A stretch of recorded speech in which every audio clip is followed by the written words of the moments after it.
Bonsoir, bonsoir à vous qui êtes déjà sur la page. Comme d'habitude, ceux qui peuvent partager, partagez. Bonsoir, mon ami, j'espère que tu vas bien. Bonsoir Chartous, bonsoir Salif, bonsoir Roberta, Roberte. Bonsoir Salif, bonsoir à vous tous qui êtes connectés. J'espère que vous allez bien. Essayez de partager, faites comprendre aux églisiens que nous sommes en direct et aussi à d'autres que nous sommes en direct et on va passer une bonne heure comme d'habitude. Bonsoir Henri, bonsoir coach, j'espère que tu vas bien, j'espère que vous allez tous bien. Oui, salut Aldi, salut mon gars, j'espère que tu vas bien. Content de vous avoir ce soir. Comme d'habitude, on va essayer de faire un live d'1 heure. On va parler un peu de tout ce qui s'est passé pendant ces 2-3 jours. On a tellement de choses à se dire. En prélude au match qui arrive la semaine prochaine, on va un peu faire l'historie de ce qui s'est passé pendant les 2-3 jours là. Et vous savez que je n'ai pas parlé depuis. J'attendais d'abord que les choses se tassent pour pouvoir parler, pour pouvoir vous dire ce que je pense et ce qui s'est passé vraiment. Parce que vous savez bien que il y a certaines personnes qui disent tellement de choses qui ne sont pas souvent correctes. De temps en temps, c'est bien de remettre un peu l'église au centre du village, comme j'aime bien dire. J'espère que vous allez tous bien. Nous sommes déjà assez nombreux pour que je commence notre fameuse heure de live. Bonsoir à tous ceux qui sont connectés une fois de plus. Je vais directement commencer en vous disant une chose. Merci. Merci beaucoup à tous ceux qui ont soutenu le président de la fédération Samuel Eto'o depuis le départ. Merci beaucoup. Vous savez, ça n'a pas été facile pour lui et comme je l'ai souvent dit et comme je l'ai dit la dernière fois sur un live, j'ai dit que il a mis beaucoup d'eau dans son vin. Beaucoup d'eau dans son vin pour accepter le sélectionneur qui lui avait été imposé. Il avait mis beaucoup d'eau dans son vin et le 8 mai, quand il a donné l'équipe, son staff, je me souviens bien qu'il y a des gens qui disaient que ça pouvait pas se faire parce que tout simplement c'est le staff du ministère qui devait prendre les rênes de notre équipe nationale. Et j'avais dit à l'époque que le président de la fédération avait mis beaucoup d'eau dans son vin pour accepter le sélectionneur. Et que normalement, les choses n'avaient pas été faites dans les règles d'art. Mais aujourd'hui, tout ça est passé. Nous sommes dans un nouvel ère. L'ère d'un match qui arrive dans quelques jours. Mais on ne peut pas arriver dans ce match sans un peu revenir un peu sur ces quelques jours qui ont été des jours de marathon. Je peux vous dire, c'était pas évident du tout. J'aime souvent dire ça ici que le président, il dort très peu. Il dort très peu parce que c'est quelqu'un qui bosse comme un malade. Il bosse beaucoup. Il peut vous appeler à 4h, 5h du matin pour un dossier. Donc c'est quelqu'un qui travaille beaucoup. Donc il dort très peu. Donc on ne peut qu'être fier du fait qu'aujourd'hui, il y a eu cet apaisement-là qui va permettre à nos jeunes petits frères qui vont jouer dans quelques jours de pouvoir entrer vraiment en stage avec l'esprit tranquille et de préparer leur match. Mais avant de parler de ce match, revenons un peu plus ou moins à ce qui s'est passé il y a 2-3 jours. Donc il y a 2 jours, le président de la fédération a nommé un staff provisoire parce que c'était déjà difficile d'accepter le fait que ça pouvait continuer. Et quelques heures après, le lendemain, vous avez appris que Marc Brice avait été convoqué à l'Africa Foot parce qu'il fallait que les choses s'arrangent sur haute instruction. Là, quand on dit haute instruction, là, c'était des vraies hautes instructions. Parce que, comme j'aime à le dire, certaines personnes aiment parfois jouer avec ce qu'on appelle les hautes instructions du chef de l'État. Dès le départ, ici, on avait dit que ce qui s'était fait n'avait pas été fait dans la règle d'art, que c'est pas comme ça qu'il fallait faire, que non, ça ne se passe pas comme ça, que une fédération ne peut pas accepter ce qui s'était passé. On avait crié ici pendant plus de 2 mois. Certains nous ont pris pour des fous, mais pourtant on avait une conviction, c'était que on n'était pas vraiment sûr que c'était ce qui avait été demandé de faire. Parce que, au-delà de tout, j'aime souvent le dire, je l'ai dit ici la dernière fois, on peut tout dire. On peut tout dire du président de la République, Paul Biya. On peut tout dire de lui, mais on sait que c'est un légaliste. Donc, nous, on avait du mal à comprendre que M. Paul Biya, qui est un légaliste, peut demander qu'on passe outre son décret pour faire des choses. Donc, c'est pour ça qu'on avait la conviction que c'était pas fait comme il fallait. Après, le président de la fédération a mis beaucoup de dans son vin, il a accepté Mabrice, il a nommé son staff derrière. Jusque-là, certaines personnes n'ont pas voulu accepter ce compromis. Je pense que c'était le meilleur qui était possible. Parce qu'en prenant Mabrice, en prenant ses adjoints, en prenant le préparateur physique, le président de la fédération faisait beaucoup. Et derrière, il a nommé le reste. Mais certaines personnes ont toujours voulu jouer avec le trafic d'influence en se disant que non, comme ils sont dans l'administration, ils peuvent tout se permettre. Mais une fois de plus, le président de la République a dit à un moment, stop. Ça a pris le temps que ça a pris, mais il a dit stop et puis les choses sont cassées. Donc aujourd'hui, on peut être fier. Fier parce que nous sommes dans un pays, j'ai souvent dit, nous sommes dans un pays libre. C'est important que les gens le sachent. Nous sommes dans un pays libre. Notre pays, c'est un pays démocrate. Et dans un pays de démocratie, on peut ne pas être d'accord, mais on doit argumenter. Personne ne doit utiliser son poste pour faire peur ou bien pour menacer les autres. Non. Non. Notre génération, à nous, on peut accepter plein de choses, mais on n'aime que le droit, que la vérité, que ce qui doit être fait dans l'art. C'est ce qu'on a toujours dit dès le départ, sans manquer de respect à personne. Et aujourd'hui, nous sommes contents que ce soit le cas. Hier, il devait avoir une conférence, vous savez très bien, une conférence de presse de l'équipe du staff provisoire. Et moi, j'ai été surpris, comme beaucoup d'autres ont été surpris, que le coach Tungu et le coach Padou ne viennent pas à la conférence. On a été, à notre grande surprise, on a appris que chez eux, il y avait des policiers qui avaient bloqué leur maison et qui ne pouvaient pas sortir de chez eux. Moi, j'estime que ça ne doit pas se faire. On peut n'être pas d'accord, mais on ne doit pas utiliser les moyens de l'État pour faire peur à d'autres personnes. Si le coach Tungu, qui avait été nommé comme entraîneur provisoire, doit faire une conférence de presse, on ne doit pas l'empêcher de le faire avec les moyens de l'État. C'est-à-dire qu'on me demande à la police d'aller bloquer sa maison. Ça, ce n'est pas normal. Et nous, on ne peut pas se réjouir de ça. On ne peut pas se réjouir de ça. C'est seulement comme ça qu'on va avancer parce que on doit pouvoir dire quand c'est pas bien fait, que c'est pas bien fait. Peu importe à quel niveau. La police ne doit pas empêcher un Camerounais de sortir de chez lui parce que tout simplement il va aller faire son travail, son job. Certaines personnes exagèrent un peu de pouvoir qu'ils ont au Cameroun. Et il faut pouvoir le dénoncer. Il faut pouvoir dire que non, ce n'est pas ça. Il ne faut pas le faire. Parce que nous sommes tous enfants de ce pays. Quand l'équipe nationale joue, c'est tous les Camerounais. Ce n'est pas l'équipe nationale d'un clan. C'est l'équipe nationale de tous les Camerounais. Donc, quand un Camerounais, et de surcroît un Camerounais, est porté à la tête de cette équipe, on doit être fier. Chez M. Togo, chez M. Padou, on a mis les policiers devant les maisons pour qu'ils ne sortent pas de chez eux. Ça, ce n'est pas normal. Et on doit dire ça. Ce n'est pas normal. Bon, tout s'est bien passé à la fin. On a un staff aujourd'hui qui va prendre les rênes à partir de lundi. Ils vont entrer en stage, ils vont commencer le stage. Et nous, on va, comme d'habitude, accompagner nos petits frères. On va supporter. Et je suis sûr qu'il n'y a aucun Camerounais qui ne veut pas que l'équipe nationale gagne. Au-delà de tous les brisbées qui se font au niveau des réseaux sociaux, au-delà de tout ce qui se dit, des clashs les gens peuvent avoir, mais je sais qu'au fond de chaque Camerounais, il veut que les Lions indomptables gagnent. Aujourd'hui, nous avons un sélectionneur qui est M. Marc Brice.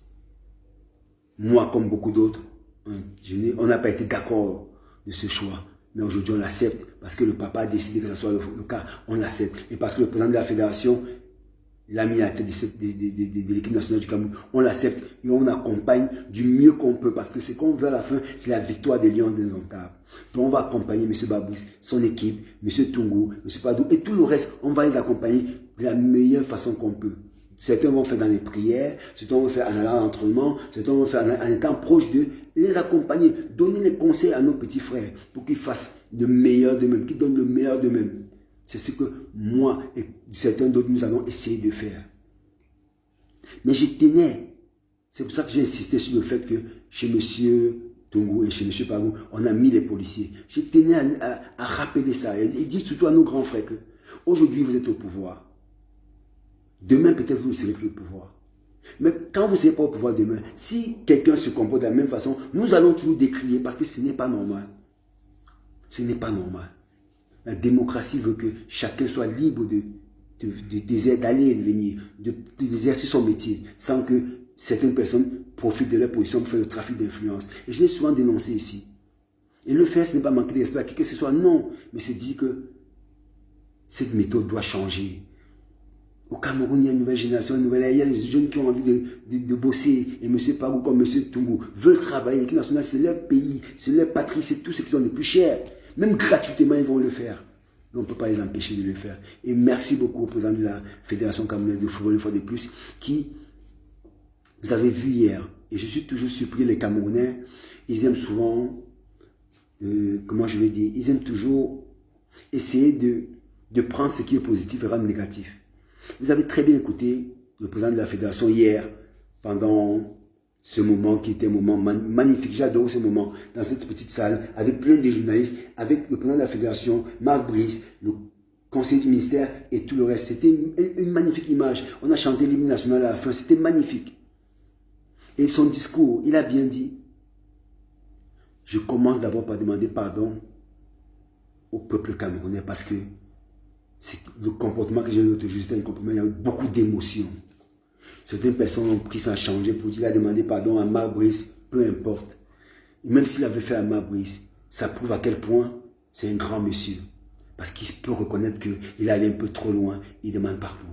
Et ça, c'est des signes de grandes personnes. Il faut l'accepter. J'ai souvent dit, on peut ne pas l'aimer.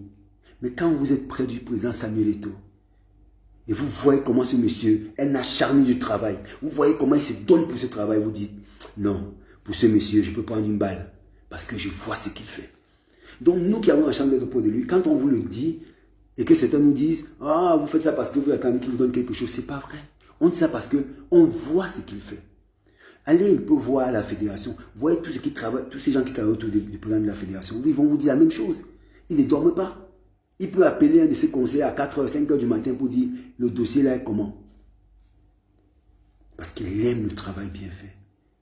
Et ce travail, ça vient du fait qu'il a été un footballeur professionnel et qui a toujours tout gagné en travaillant, en donnant le meilleur de lui-même. C'est pour ça qu'il a tenu depuis ces 2 mois en disant que non, je ne suis pas d'accord. Ça n'a pas été fait comme il faut. Dorénavant, il faut que les choses changent. Et on l'a accompagné parce qu'on savait que ce qu'il disait, c'était pour le bien. Il a toujours travaillé pour le bien des footballeurs. Jamais pour lui. Je peux vous dire une chose. Je lis souvent des commentaires sur les réseaux sociaux. Ah, il vit de l'argent de la FECAFOOT. Ah, il fait ceci, cela. Ça m'amuse. Ça m'amuse quand on connaît ce que cet homme donne, combien il est généreux. Ce qu'il apporte aux gens qui ne sont même pas de la fédération. À tous les footballeurs. Anciens footballeurs comme nouveaux. Même les hommes de la rue. Combien il est toujours là pour aider. Il est toujours là pour apporter son soutien quand tu as besoin de lui. Et quand j'ai lu certaines choses, ça me fait mal au cœur. Parfois, je vais dans les pages, je réponds. Après, je me dis parfois, je n'ai pas le droit de répondre, mais je le fais parfois. Parce que, étant proche, je vois le travail qu'il mène. Ça me fait mal au cœur que certaines personnes ne peuvent pas comprendre ça. Donc maintenant, mes chers frères et sœurs camerounais, nous avons un match à jouer le 8. Nous avons nos jeunes petits frères qui vont entrer en stage. Nous devons les accompagner.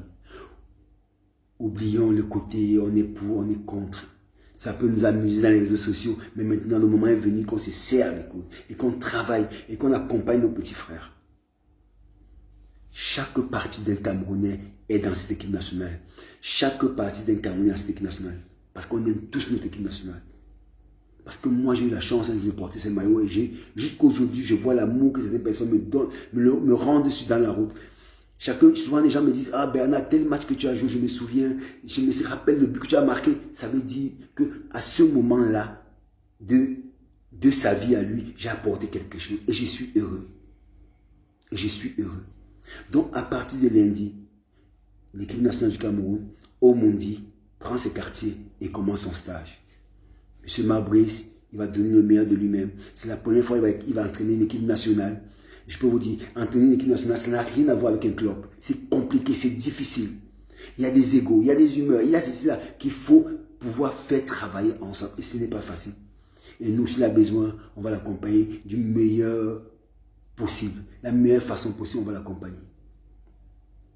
Oui, on va l'accompagner de la meilleure façon possible. Je ne sais pas si vous avez vu, j'ai fait cette parenthèse pour envoyer des messages à mes petits frères qui vont commencer le stage la semaine lundi. Je ne sais pas si vous avez vu en équipe de France l'arrivée de N'Golo Kanté. N'Golo Kanté, c'est monsieur, j'adore ce footballeur, j'adore ce footballeur. Il est d'une humilité sans pareil. Il est d'une humilité sans pareil. Voilà un exemple de footballeur. Quand il se retrouve avec ses coéquipiers, il est heureux. Les gens sont heureux de le voir. Pourquoi? Parce qu'il a un cœur. Parce qu'il donne, il donne à 100%. J'aimerais que mes petits frères qui vont à l'équipe nationale du Cameroun, ils essayent de voir cette image de N'Golo Kanté avec l'équipe de France. Comment tous les joueurs prennent dans ses bras. Comment il est timide. Comment il a cette humilité. J'aimerais que mes petits frères font pareil. Et que dans le stade de football, vous donnez le meilleur de vous-même. Les Camerounais attendent beaucoup de vous. Et je suis que les Camerounais vont être au rendez-vous. Alors donnez le meilleur de vous-même. Je vous en prie, mes petits frères. Ce soir, je tenais aussi à parler de quelque chose que peut-être vous ne savez pas, mais je vais vous donner cette information. J'ai déjà parlé de ça ici une fois. Et je pense que j'ai eu la discussion avec quelqu'un d'autre avec qui j'avais échangé et qui me disait que c'était normal parce qu'en France, c'était le cas, et un peu partout, c'était le cas. Mais je n'arrive pas à comprendre comment, chez nous au Cameroun, nous savons combien l'État du Cameroun met de l'argent dans l'équipe nationale du Cameroun. Comment l'État du Cameroun est partie prenante de cette équipe nationale. Mais je suis toujours surpris que la FECAFOOT doit payer le stade pour que les Lions jouent. Je ne comprends pas. La FECAFOOT doit payer le stade pour que les Lions indomptables jouent. La FECAFOOT doit payer pour le match qu'on doit jouer 19 millions. 18 à 19 millions de francs CFA. La FECAFOOT doit payer pour le match que les Lions des Indomptables vont jouer le 8. Moi, je trouve ça aberrant. Je l'ai dit aujourd'hui à deux collaborateurs à la FECAFOOT que moi, je trouve ça aberrant. Ce n'est pas normal. Comment est-ce que l'équipe nationale du Cameroun joue? Si c'était le championnat camerounais, je comprends que la FECAFOOT paye. Parce que c'est le championnat. C'est la FECAFOOT qui organise. Mais là, c'est l'équipe nationale du Cameroun. C'est notre souffle de vie, ça fait partie de nous. C'est notre équipe nationale. Comment est-ce qu'on peut payer pour jouer? Quelqu'un m'a dit, oh, même en France, ils le font. Non, c'est pas vrai. Parce que quand vous prenez le stade de France, à Saint-Denis, Saint-Denis, c'est le 93, c'est une commune. Dans cette commune, vous avez la région, vous avez la commune, vous avez tout. Et ils mettent de l'argent dans le stade. Ils mettent de l'argent quand il y a un match. Et en plus de ça, l'équipe de France, combien d'argent ils ont du sponsoring?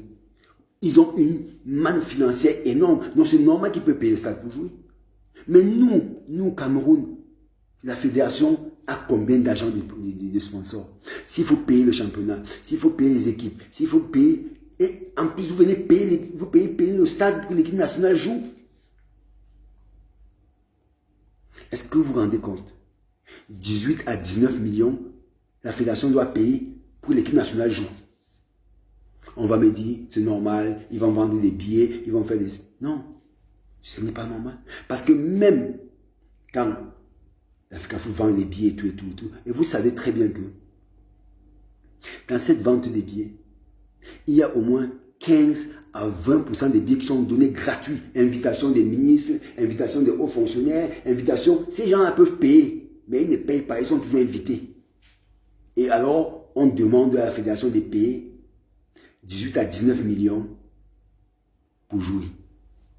L'ONIES, qui est un composant du ministère des Sports, qui fait partie du Cameroun.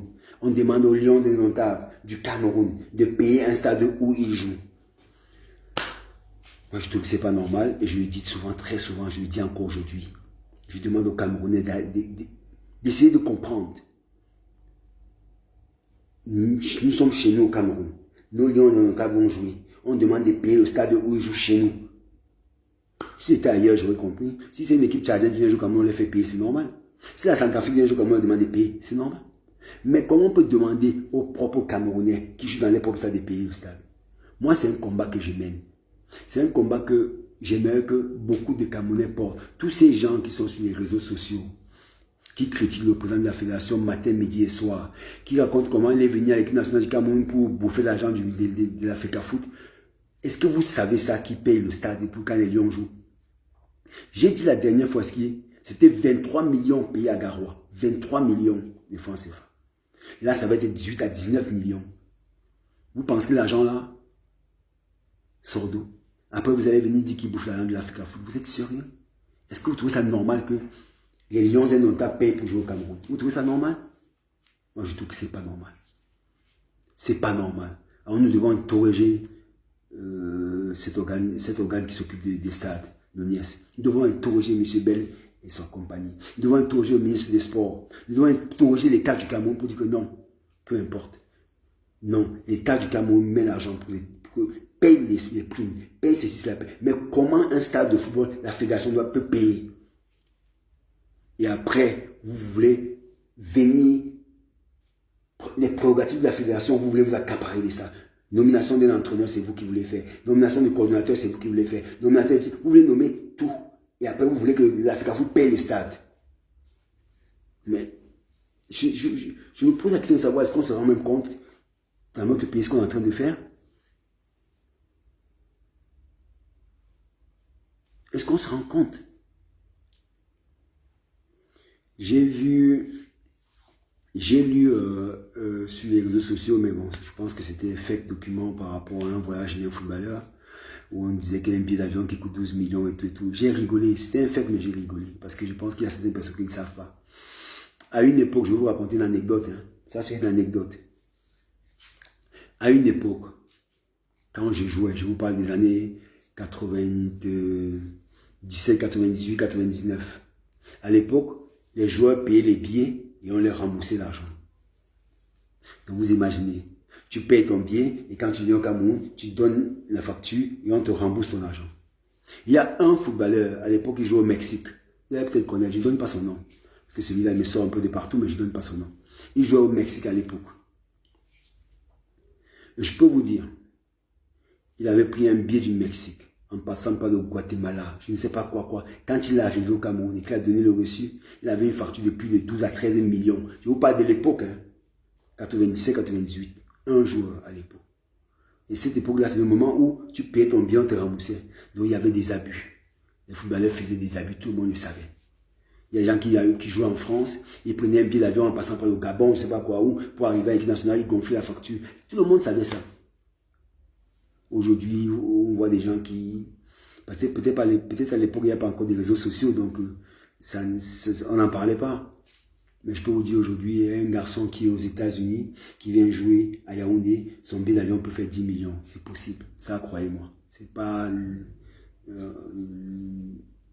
histoire de qu'il a eu facturation comme j'ai un peu lu partout. C'est pas ça.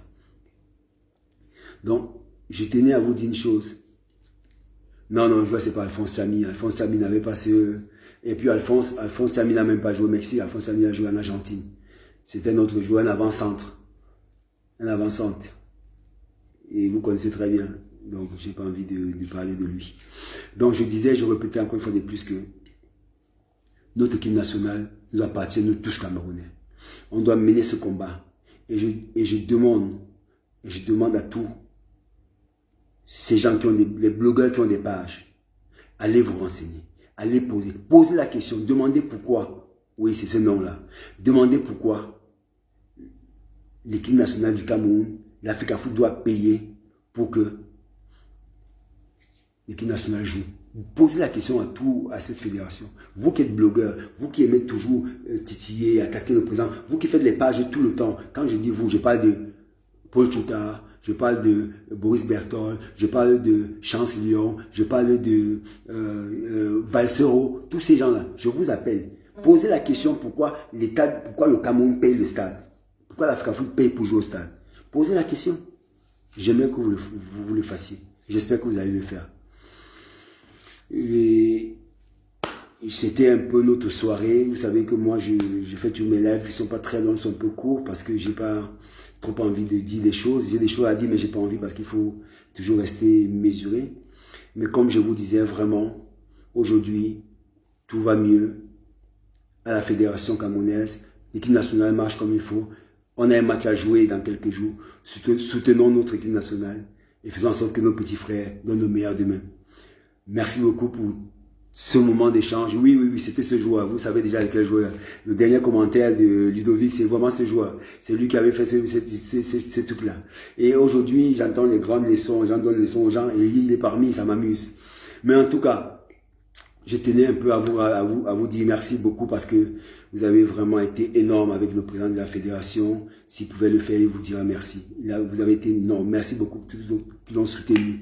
Vous qui avez cru en lui et vous qui l'avez dit, président, ne lâchez pas. Merci beaucoup. Merci beaucoup à tous ceux qui l'ont critiqué aussi parce que quelque part, ça a donné la motivation d'y arriver. Et merci à ceux qui continuent à croire. Et merci à tous les églisiens, comme on appelle, même les hiboux, comme vous appelez aussi. Merci à vous tous parce que à la fin de fin, vous aimez le Cameroun. Peu importe de quel côté, mais vous aimez le Cameroun. Merci beaucoup à vous. Portez-vous bien. Je vous souhaite un délicieux week-end. Faites attention à vous. Comme j'aime toujours à dire, portez vos familles. Dites à vos familles que vous les aimez parce qu'à la fin des fins, le plus important, c'est que nous, on s'aime. Peu importe de quel côté. Même vous que parfois vous me critiquez, je sais que vous m'aimez à la fin, donc je vous dis merci. Portez-vous bien. Belle soirée. Excellent week-end. Reposez-vous du meilleur que vous pouvez, ok? Plein de bonnes choses à vous. Et une fois de plus encore, on va continuer à soutenir notre président de la fédération parce que ce qu'il fait à la fin des fins, c'est pour les footballeurs. Et comme j'aime dire, enfin au Cameroun, les footballeurs sont muets parce que au moins ils gagnent un peu d'argent. Bonne soirée, que le Seigneur prenne soin de vous. Merci beaucoup. Ciao.